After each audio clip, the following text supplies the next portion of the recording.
Good morning, students. Today we are going to discuss about a new one another type of information system which is called decision support systems.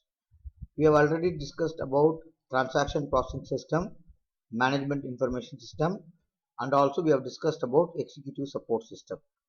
This is the last type of information system that I am going to discuss with you. This is in chapter number 3, decision support systems. So let me just go through it in a very easy way for you to understand. DSS. DSS is also called as, the full form of the DSS is Decision Support Systems. So you know this very well. This is Decision Support System. It is used for what? It supports business and organizational decision making activities. It helps the senior managers to make business and organizational decision making activities. It helps in making the organizational and business decision making activities. Actually, DSS is going to support a non-routine decision making. Unlike the TPS and the MIS, it is going to support a non-routine decision making. I already explained to you before what is routine decision making and what is non-routine decision making. This is going to support a non-routine decision making. They focus on the problems that are unique, with like you cannot actually come up with a solution which is not known to you. The problem is not clear for you. So you are going to arrive at a solution that is not predefined. In a routine decision, you know the problem and you know the solution. Whereas in a non-routine decision, you are not aware of the best optimal solution available for a particular problem. So you try to come up with a solution based on your data that you are having, that you are getting from the decision support system. Actually, the source of data for the DSS is from TPS and MIS.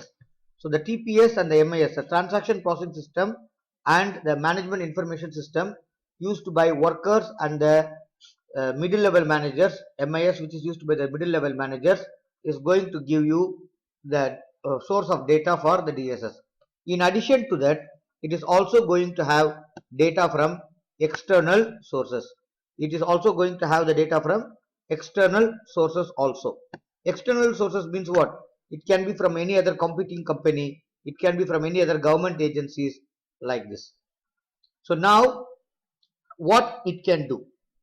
In the previous time when I talk about management information system, I told you it will only summarize the data, but here it is going to use a variety of models to analyze the data. The data is going to be not just summarized. The data is going to be analyzed, and then using the data that is analyzed, you will get a report, and based on that you can actually come up at a good decision making.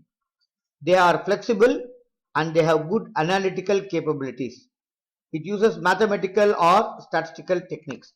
So it will use the data, and the data will be analyzed using a mathematical model or a statistical model, or because it has a lot of analytical capabilities, and it will analyze the data to give us some insights of the data. So this is the difference between MIS and DSS. In DSS, you will get analyzed data for a better understanding of the situation of the company. Whereas in the MIS, you will only get a summary. You don't get any analysis done on the data. It's just a reporting, a report that is being produced in MIS. Whereas in decision support system, the data is analyzed and modified, and you will get a better insight of the data. Now let us see one example for the decision support system. The decision support system that I am trying to explain to you is called voyage estimating support system, decision support system. What is this? A company has a number of ships. Also, they have bought some ships on contracts. Their main idea is to have transport the cargo. You know what is cargo? Taking the things, goods from one place to another place. This is cargo. A voyage estimation system which is there. This system is going to support the manager in making a decision that which is the optimal route that they have to choose, which is the good type of vessel, ship that they have to use to transport the cargo, which are the ports that they will use. All these things they have to calculate for maximizing their profit. So a voyage estimation system uses financial and technical details. The financial details includes how much is the fuel, labor, and capital, freight rates, type of cargo, and port expenses. Technical details includes what is the capacity, what is the distance, what is the fuel and water consumption, what is the loading pattern. So something like this. These are different parameters. So coming here, now you can see here the analytical model is actually going to take all the data.